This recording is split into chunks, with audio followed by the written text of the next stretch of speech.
All right. Are we ready for this? Are we going to start talking like immediately? No, I'm just going to do an intro while I remember before I get too drunk. I was putting Jolly Rancher on, but it's no color.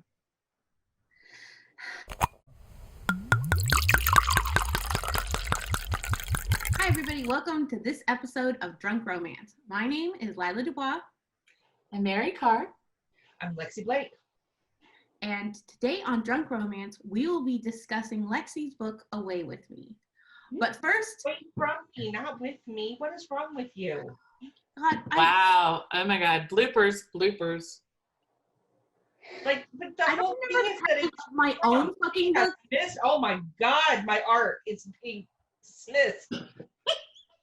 I don't remember the titles of my own books. So really, you're asking way too fucking much to remember the titles of your goddamn books, okay? I knew what the title of the book was, but whatever. Away from me.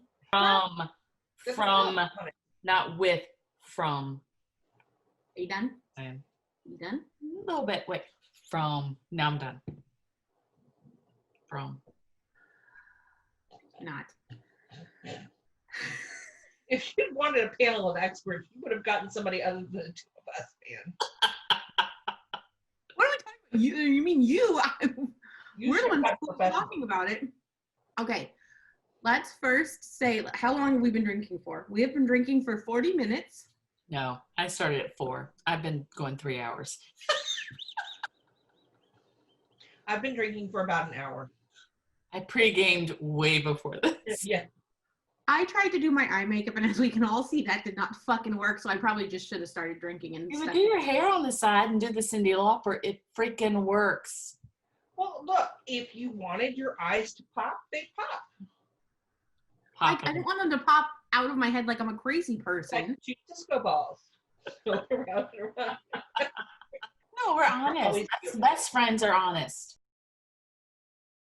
Yeah, what the hell? Well, I gained, but now I'm back to where I was March. So I'm back to like pre-COVID weight. I'm not. You don't eat anything, do you? You just drink all your I calories. just drink everything. You're gonna get Yeah, no. It's okay. And you know what? It's going to be a wonderful life. dysentery? I don't know. What? Yeah. You know, we're going to be at Mary's funeral with a 40 pouring one out for her. Yeah. I hope you are. From home. I really do. I don't want to outlive any of y'all. That would be sad. Okay, you have to show everybody That your took a distinctly hard turn. No. I know. You might like it. Or a pretty massive wine glass. I know. It even says necessary. You can't see it. There's no way to do this. It says whatever. Right here, if you could believe me, it says necessary pursuit release August 31, 2020. Oh, that's cool. It's to replace the dead Release one. glass. It's a release day glass. Yeah, it's to replace the dead one you killed last time we did this. You get me a gift every time we have a release. Oh, that's A right. release. This was a release day gift in a little bit. First glass. Oh, that's cool. I like It's a to hit nice Etsy hard, man. I got her a spanking spoon with the symbol on it, but it's coming to your house soon. He's gonna love it. A baking spoon or a spanking spoon? Spanking Baking spoon. spoon, but you could probably bake with it too. No, don't bake with it. It's a spanking spoon.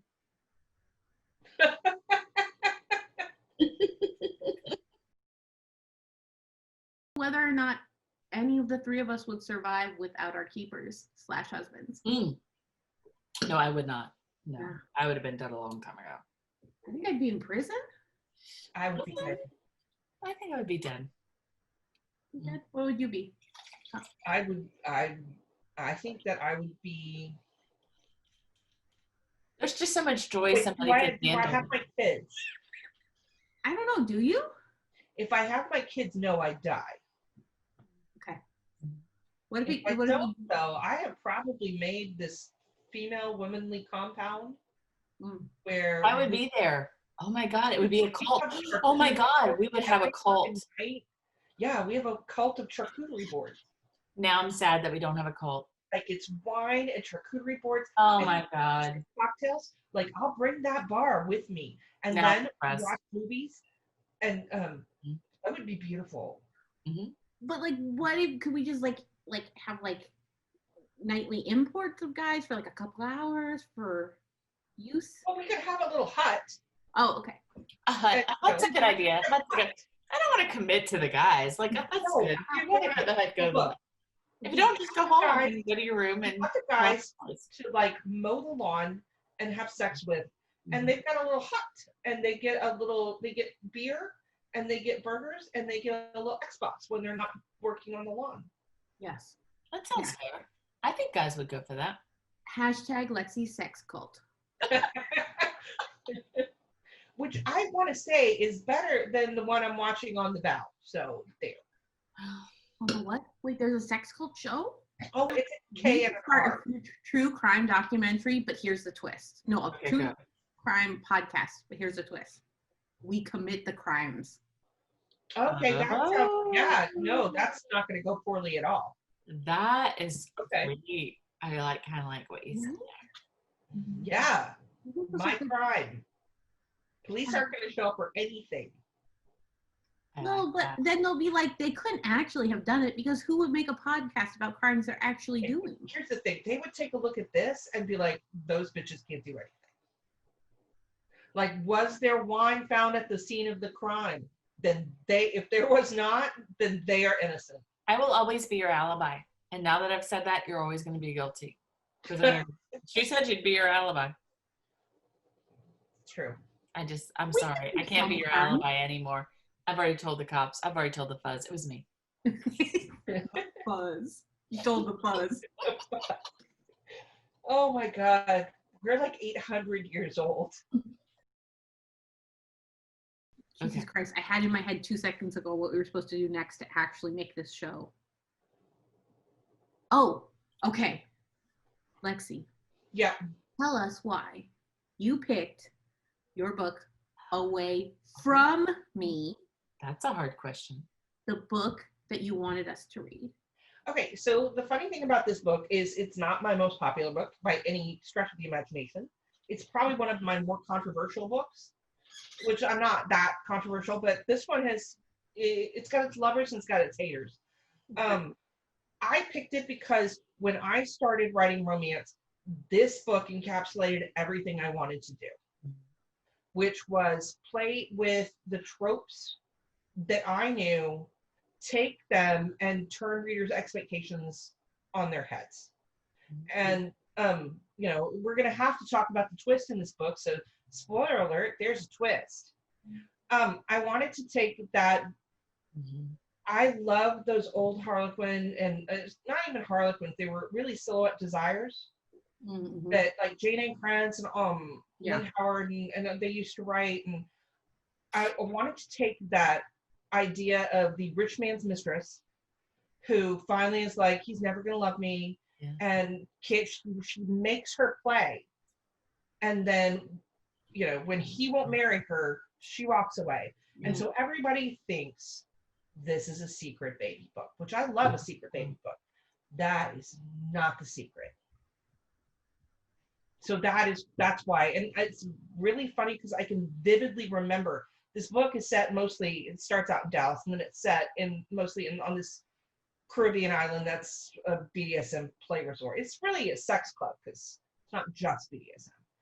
But I wrote it in London. Yeah, I wrote it in a hotel room in London, right outside of Kensington Station. Yeah. Wow. Let's talk about the fact, first of all, that, Lexi, your forewords are sometimes as much of a moving story as the book them damn selves, okay? It's amazing. You can be emotional with the fucking forward. Yeah. Like, how do you do that? Oh, I don't even remember to put a dedication in half my books. I'm the same way. I don't have a dedication in half my books. She's got this lovely, this is where I was when I wrote the story. This is where I was in my state of mind. And I read the whole thing and I went, oh, it's like you sold me with the forward. I'm like, oh, that sounds like really good. And then I was like, turn the page and let's start the book. That sounds really good. Well, this particular one, and it has to do with twist. It has to do with the fact that I lost my dad. Yeah. And so the twist I don't know. Do you want me to give that away, or should we It's just? totally up to you. It's your book, but it's going to be hard not to There's talk no about way that. we're not going to talk about it. There's no way we're not going to talk Well, about the it. twist is that she It's when pretty Gabby obvious at the beginning. Okay, wait. I have a better idea. Mary, you explain the plot of the Okay. book. That's very good. Okay. So I was home on Sunday by myself without my family. I was happy. And I thought, we're going to do a Oh, drunk romance. this is not the book you should have read. No, this was the best book for me to read. So I said, okay, we're going to do drunk romance this week sometime. And this is the book that we're reading. I can't wait to read it. I'm ready. I've had it on my Kindle since the last thing. So I said, let me start it. I was crying, like tears down my face within the first 20 pages. And I went, I am already so, it's your hero who gets me. The heroine at the beginning made me cry. At the end, it was the hero's tale. See, that's funny because if you read a lot of my reviews on that, some of them never warm up to him, ever. And I love Cal. He was the most tragic, beautiful. Like I was crying with her within the first 20 pages. At the end, I was like, oh, that guy is just like, what a growth. I mean, he just had this huge growth. You wrote it beautifully. Like you just took us from, we hate this guy until we get to the end where you're just like, how has she made me sympathetic? And I get it. I just get it. Just like, it's just, I don't know. It's brilliant writing. I don't know. I cried through the whole thing. It was an amazing story, but I'm not going to give the spoiler because you told me to do the plot. And I'm like, no, because to do the plot is a spoiler, but it's just this very broken relationship. And it's Okay, just I very close. Want to do the plot? Yeah, you're going to have to. I can't I'll do do the spoiler. goddamn plot. Okay, I'll do the plot. I'll do the plot. I hate to be a spoiler. So there's this motherfucker, okay? He is a motherfucker. Yes. He is a motherfucker. He's a motherfucker. And she has been his lifestyle full-time sub for 3 years. 3 years. Because apparently in 3 years, bitch never had PMS and laid him out as it should have been. So she was playing a role. he was a better person than I am. No, it was totally believable. It was totally believable. Was me. Shut up. Telling a story. Okay. So one night she's like, do you love me? You love me. You're gonna marry me. Straightforward. You love me. And he's like, no, my first wife died and I'm a boy and toxic masculinity means I don't know how to process it. He was a dick. And he's a total dickweed about it. And he like gives her money in her car and she leaves. And this is like the first motherfucking chapter. First of all, anybody else, that would have been the whole book. That's where I was crying because she was so. Oh, I was ready to throw some shit. I don't know why do you cry weird. Anyway, I felt her. So then, adorable. Like almost feeling. I empathized with Gabby so much. I was like, oh my God, that girl, she's beautiful. What the fuck? So then it's like almost a year later and he sees her at their mutual friend's party and she's had a boob job. She's gotten skinny and she cut her hair short hair. And everybody who's reading this, if you have two brain cells to rub together, knows what really has happened. I figured it out. Really? Yes. No, I figured it out. No, I knew. The boob job, immediately I knew. So can we just make a statement that the next 3 episodes of this show are going to be like it's like going to Goodreads for a song. You just get dragged. And except when we get to M's, I'm sorry. Whatever. You're gonna have to except when we get to Lila's. Because Mary and I will be super nice and just be like, you are the greatest writer in the history of time. Okay, don't do that. Neither one of you is going to do that after I've had my way with your books.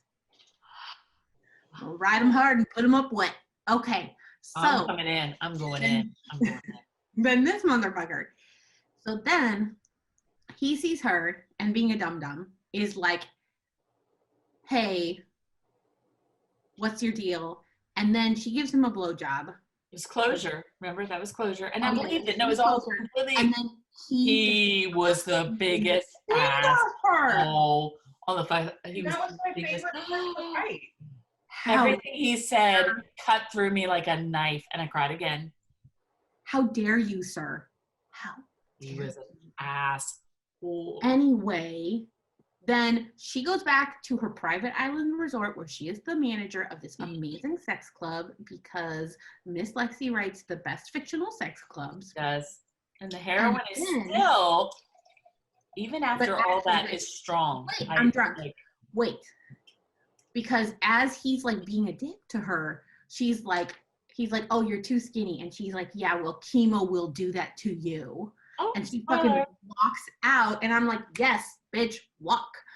And then he has to go to mutual friends and be like, what the fuck does she mean chemo? So it turns out her mom died of breast cancer. And she had breast cancer and she had a boob job because it's actually a reconstruction. And he is just like, holy shit.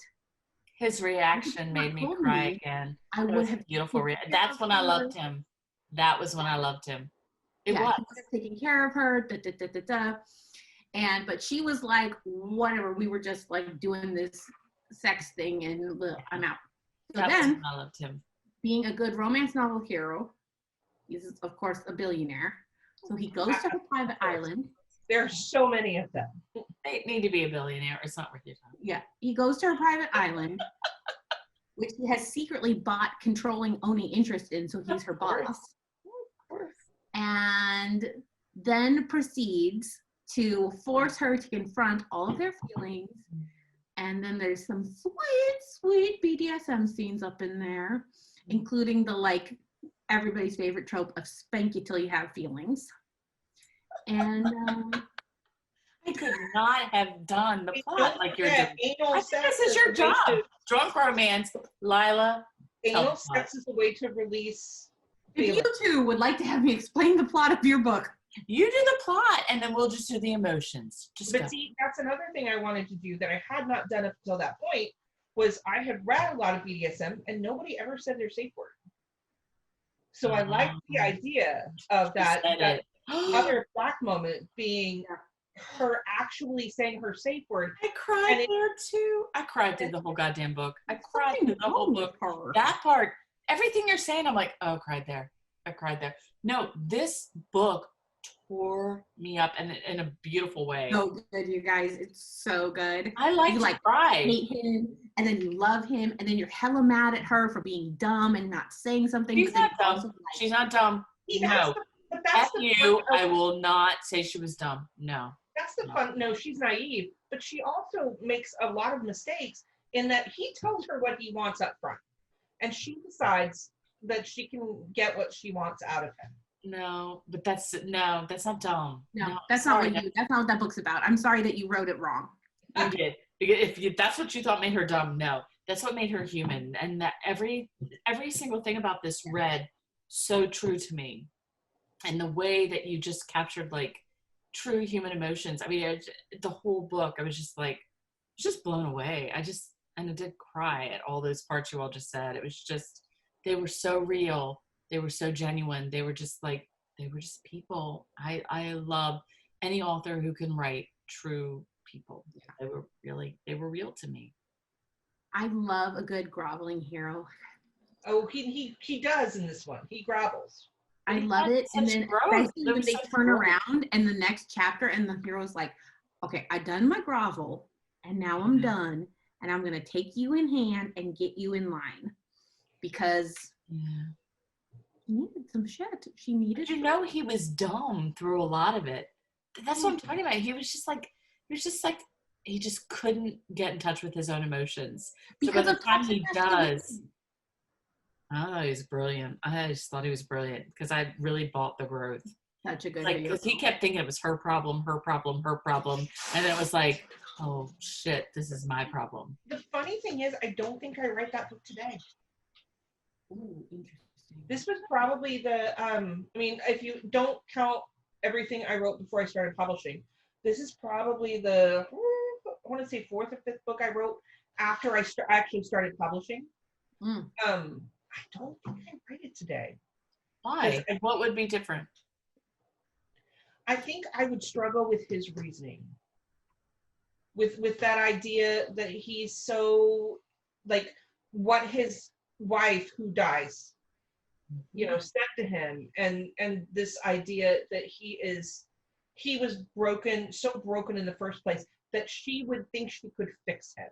I think I'm 10 years down the line from writing this book, and I'm like, you know, I don't know. And yet I love this book, and I love the fact that they come back as characters in a book called Siren Unleashed. Which one's Where, that? huh? Whose book is that? That is, it's in Texas Sirens, and it is Natalie, Ben, and Chase. It is another one of my favorite books ever because I love Chase Dawson. Is that the one where she did the small town and then the... This is the one where this is, now Gabby is actually running Julian Lodge's Sex Dude Ranch. Oh, okay. And the massage therapist ends up with dead dude on her table, and they have to solve that mystery. Yeah. All the while having double penetration. But Gabby shows up in there, and she and Cal are very much, you know, down the line in their lives, and they've got. That's why you all are my friends. Double penetration just like rolls right off your tongue. Like, that's just ignorable. Like, oh, that one has another one of my favorite things in the world. Twins. I love the psychic twins almost. Oh, yeah. And especially the one where she sleeps with the wrong twin, thinking it's the other twin. All right. Wait, Mary, did you just write that book? Me? Yeah. She sleeps with the wrong brother. I might have. I don't know. I drank a lot. When's the well? I think that is a common thing when you write a bunch of twins. It's fun. Here's the thing. You end up with both twins. You were just talking about his reasoning and with the wife, the previous wife. Yeah. You know, I didn't even see that as his impetus. I mean, it's like the growth happened before, like, and then that happened. And I was like, okay, now I understand him more.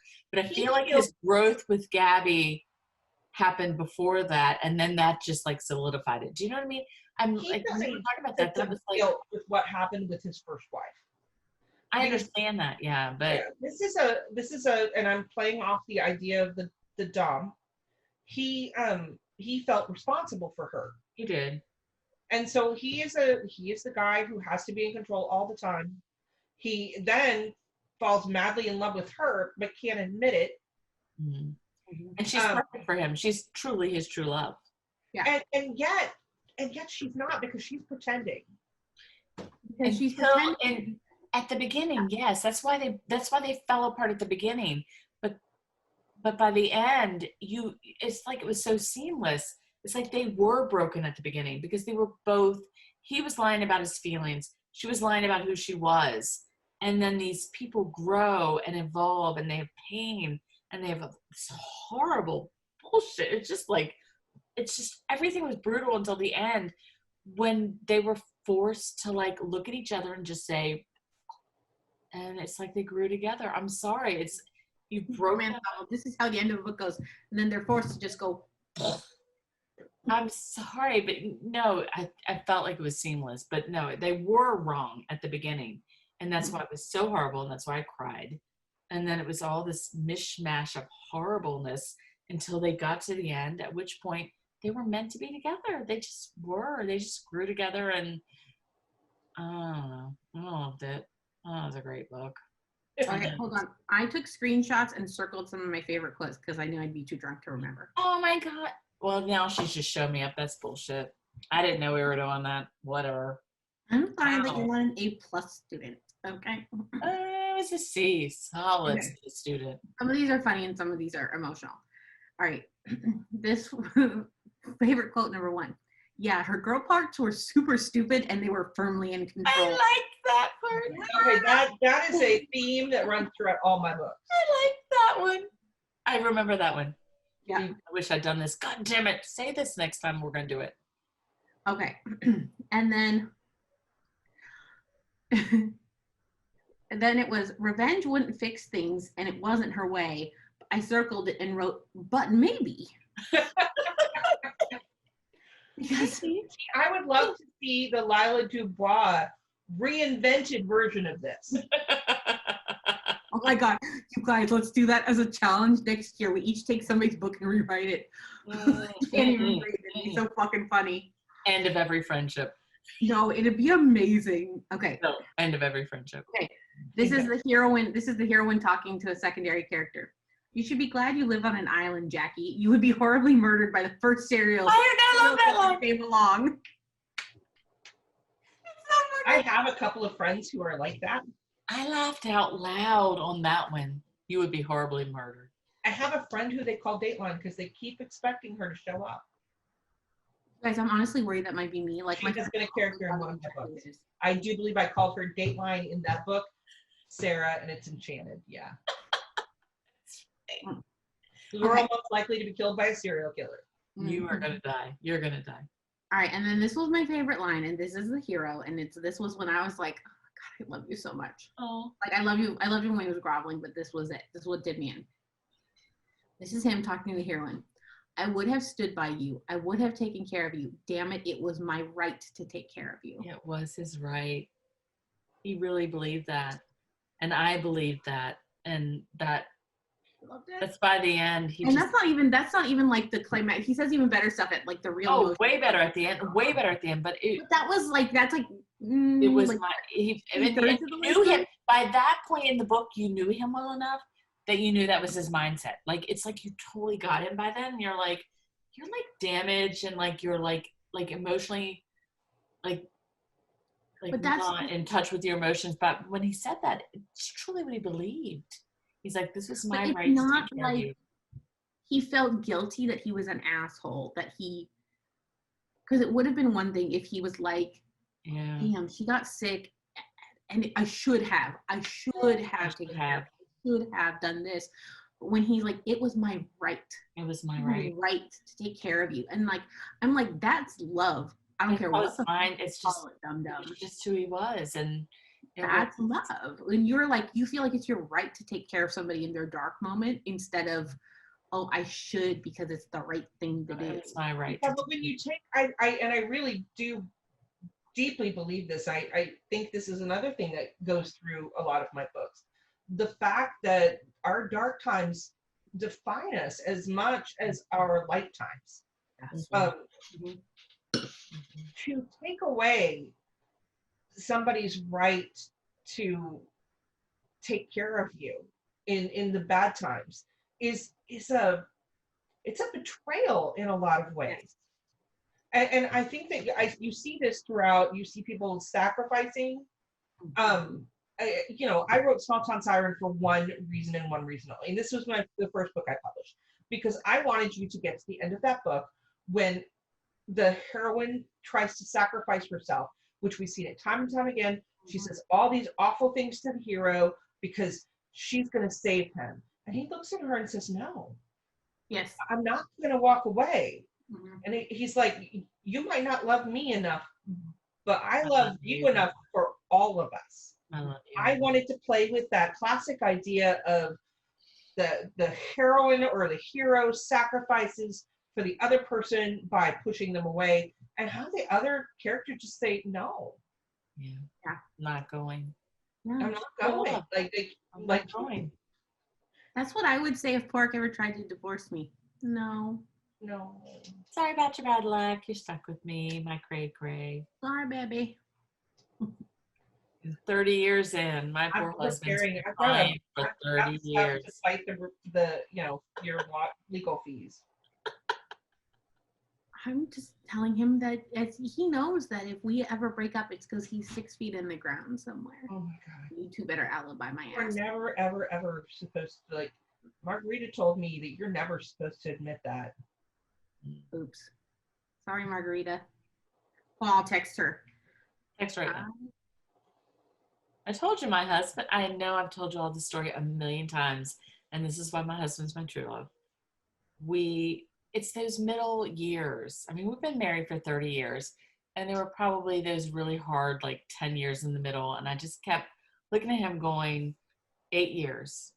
She's going to be 18. I was looking at the youngest kid going, she's 10 in 8 years. She's gone. You're gone. I mean,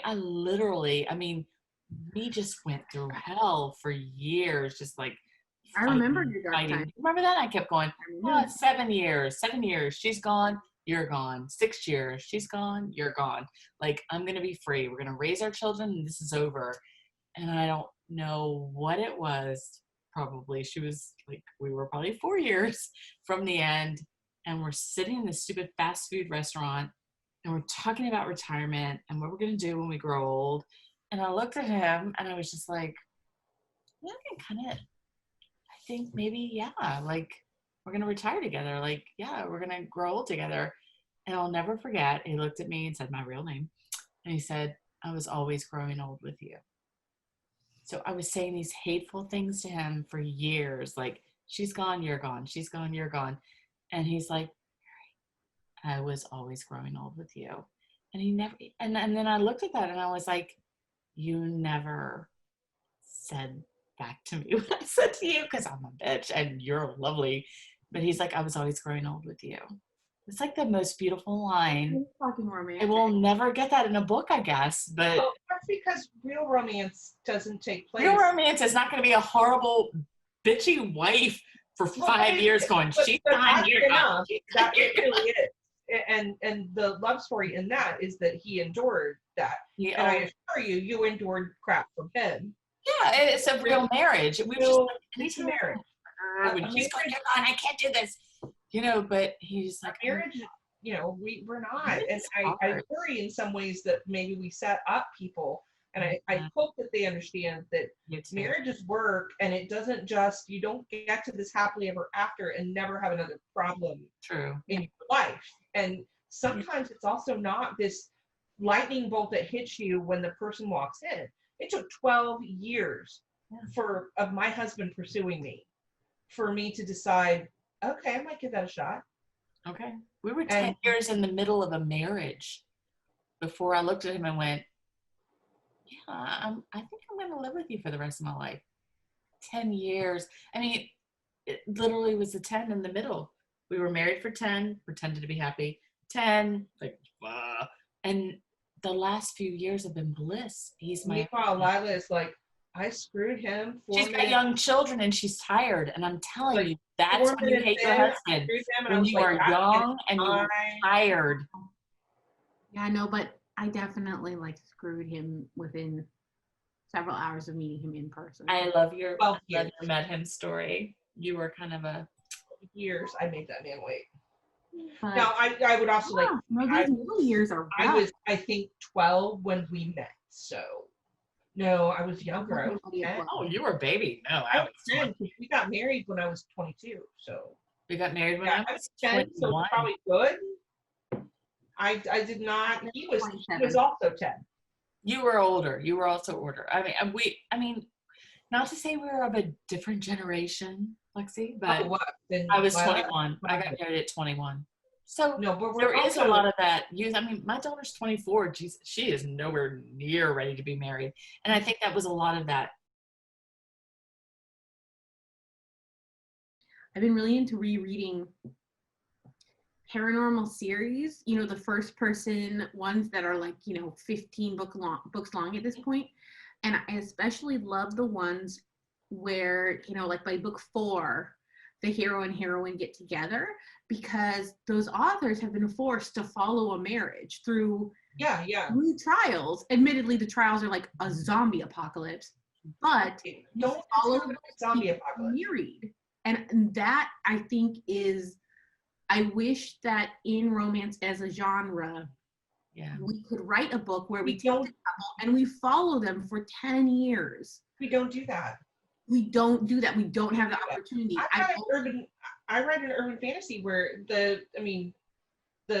those books go, at least for the first 5, and then I revisit them down here. I adore that. I love that. But I think that romance readers don't embrace that as much because they want the happily ever after, and then they want to know that they're happily ever after, and they don't have problems. I think you can pretend they don't have more than urban fantasy is weirdly enough the fantasy of we're going to be here and we're going to be happily ever after forever, and it's less stressful. I think urban fantasy can be stressful. Yeah. I also think in urban fantasy, you get to show a couple and you get to show them confronting issues, but they're issues that are very different than real people issues. So you get to see them confronting the issues, but without all the baggage of it being something where like, oh yeah, my friend went through Yeah. that, or you know Yeah. what I mean? You're like, oh no, the vampire queen hates me. You know what I mean? That's not a real problem. That's not a As real opposed problem. to I got laid off, or I'm going through a medical issue, or I'm just in a weird funk, or like, But I you mean, know what I don't mean? we Like, do that in every book? Don't we always take, I mean, y'all talked about my dedications. I do that because I usually explain why I just wrote what I wrote. Yeah. And it's almost always because of something I went through in my life. mine, I'm writing a checklist book right now, and it's like, or I'm editing, and it's like, because I'm horny. Oh no, mine is like I have like the year between when my mom got really sick and when she died. And about 6 months after she died, every single freaking book I wrote was about grief in some way. Yeah. Even if I didn't realize Mhm. that that's what I was doing. I wrote You Only Live Twice, and it took me, and it's so stupid because it's obviously a book about grief. But if you asked me what it was about when I was writing it, I would have told you, God, I don't know. I would have told you it's the worst book I've ever written, because they all are. Yes. We know And that. We've I been would have told friends you for it's got so no plot, it's got nothing. I don't even know. Yeah. That whole book is about me realizing my mom was going to die. Yeah. And then years later, Lost Hearts, I wrote when my mom died. And it's all about having to go through that grief and trying to find some freaking meaning on the other side of this. Yeah, that's interesting. When you talk about every book has meaning, because not all Every of mine single do. one. But the books I think that mean the most to me are the books, like you said, that were attached to something in my real life. And I don't think I've ever put that together until just this minute. I'm listening to you and I'm going, This is her therapy. This is why I get that now. Like the books that, I mean, there are a lot of books that I've just written that are just, I mean, I'm writing, but Yeah. I write stories, but the ones that mean the most, I think, are the ones that actually ended up helping me through something. my husband will come in after, because Rich has read every single thing I've ever written. And he'll come in sometimes and go, babe, I didn't know this was a problem. Let's talk. Wow. Because I will have processed something and put it in. And the book I've got coming out in September is so close to our surface, because it's about male rage. Mm. And how my husband has now worked through so much of it by allowing himself to be open and allowing himself to do some things that he never would have. And God, that's real love. Wow. I write a lot about men shooting, the hero shoots somebody, the heroine shoots somebody, all that. The work that this hero has to go through to get through his anger is, for me, the very essence of love. Because he's doing it so that he can be with her. And somewhere along the way, he figures out that what he's really doing it for is, in order to love her, he has to care about himself too. Mm-hmm. There's a lot of therapy in my books. That's interesting. My And why husband not doesn't my read my therapist? books. My therapists are always statists. Your husband reads all your books. Yeah, I was Yeah, going to all write of a lot of it. therapists in your books, and they're always like hardcore sadists. So, Lila, your husband reads all your books? Yes, no. you know, he's not here. He did. He actually met my pen name before he met like me in real life. He met me as an author first, and he read all my books for a very long time. He was like, somewhere in the proofreading line. And then when he went back to school, he stopped reading them. And I didn't realize how fucking much that had bugged me until my friend, who got super into tarot during quarantine, because she's very much small town Texas, like you don't mess with the occult because Jesus. But she's just like, fuck it, whatever, pandemic, world's ending. And I was always like, honey, you were always a witch in a past life. It's fine, go for it. She did a reading and she's like, something's really bugging you about, this. And it like, all of a sudden I blurted out. I was like, yeah, Pork doesn't read my books anymore. Oh. And I said that, and then he started reading them again. But he was in school. He was he was in school getting his teaching credential. My husband's never read a book. Oh no, which is son of a bitch.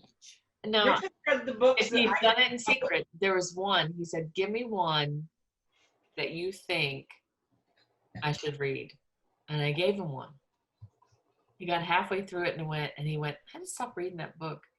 Is that really what you want?" And I didn't remember what was in the book. And I went, "No, not really." Oh, But see, it was I started writing BDSM, and Rich was immediately like, he took it like- very personal, like, "Oh my God, is this what she wants from me?" And I was like, see, Rich immediately went out and bought like the Violet Wand in a tens unit. It was like, mine was a menage. It was like a almost menage. Oh, I didn't realize yeah, he's like, and see, he's like, but I think that Rich always realized I that. forgot it wasn't even a menage story. It was an MF. But I forgot there was like this almost menage because I drink a lot and I forgot. And I was like, oh no, I just like what he did, like the hero. He was like, yeah, but there was like this dude came in. I was like, oh, I forgot about him. He's just like, he goes, I had to stop reading that. I'm like, I'll pick a different book. And I'm like, or I won't. I don't know why I'm still married. He still loves me. I don't know. Although we're getting real here. We're getting a little too real. So cut that out anyway, Em. Thanks. No, My this husband, is- he might not like that. This is what fucking romance reader. This is what we do. We like put all that shit into. We read into these books too. Yeah, Yeah. well, I personally think that you need to put more of yourself in the book, because I think you are very intellectual, and sometimes you kind of try to distance yourself, and it's always still going to come out. You're talking to Em, right? Lexi. Yeah. Lila. But Yeah. yeah, Jesus, oh, too many real names. Too many names that I can't say. Okay. You're talking to Lila, right? Not me. Thanks. Because, like, all my books are me. Okay, good. no. I think that she needs to just accept it and go ahead and bleed on the page.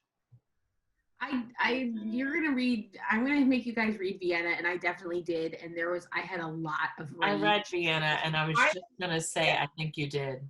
I've read the first do part of read a Vienna, lot. and it is so obvious. Mm-hmm. All right, so we're wrapping up. What did we learn from this episode of Drunk Romance? Well, we learned we all watch porn. We also all learned that Lexi Blake writes incredible books. Thank you. Now, see, Lila is going to come in and say that her dipshit hero and heroine somehow managed to come together. What? No, I say dipshit with love, and you know that. You know I'm OG fan. What do you think I call you to when you're not there? Wait, I call it to your face. I think we learned that there are a lot of ways to play the same trope.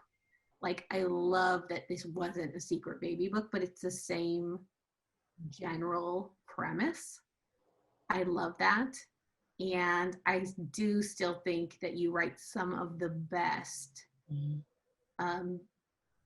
like, heroes who are doms because they're there to take care of somebody, and it's just such, like, fucking Service stuff. romance porn. It's romance novel porn because that's what you want. You want the billionaire whose fetish is to take care of you in every Oh, gee, yeah. Yeah, and But all it was a natural progression, and it felt real. Yeah. I mean, that's the idea, that these these doms are in it because they have this deep need to serve, which is why I really love a service top. Yeah. So we thank you for getting hopefully drunk with us and talking about romance during these trying times.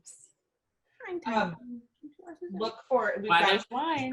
We've got some extra content coming, because we did a separate session where we talked a whole lot about porn. So next time we're going to talk about Lila Dubois' amazing book. And we will be drunk. As always. That's a, We have a theme drink. oh God. Theme drink. Because you know what? It's really easy to just open a goddamn bottle of wine. I'm opening wine unless you tell me right now what to buy at the liquor store. Vienna what? I don't know. What is a Vienna drink? They go all over the world, so Strudel? Is it strudel? Are we going to drink strudel? Okay, so I'm drinking wine again. Okay, that's all I need to know. Wine. guys, failure to commit to a theme is really stressing me out. Give me the theme. I don't know. You're not trying too hard. I'm just saying. Okay, fine. I'm gonna come up We'll with a talk theme later. drink, and it's gonna have 87 ingredients, and you're gonna have to muddle it. God. Do you know what I've got in my bar? Literally, probably all those 87 ingredients. Everything. I have elderflower liqueur. Oh, No. I actually do too, which is weird, and I don't want it. I don't want it. Welcome to my bar. So pick something with elderflower. All right, we will be drinking something. Everybody, go out, get a book, get some elderflower liqueur, and we will see you next time on Drunk Romance. Cheers. Cheers. Mine's empty, you guys.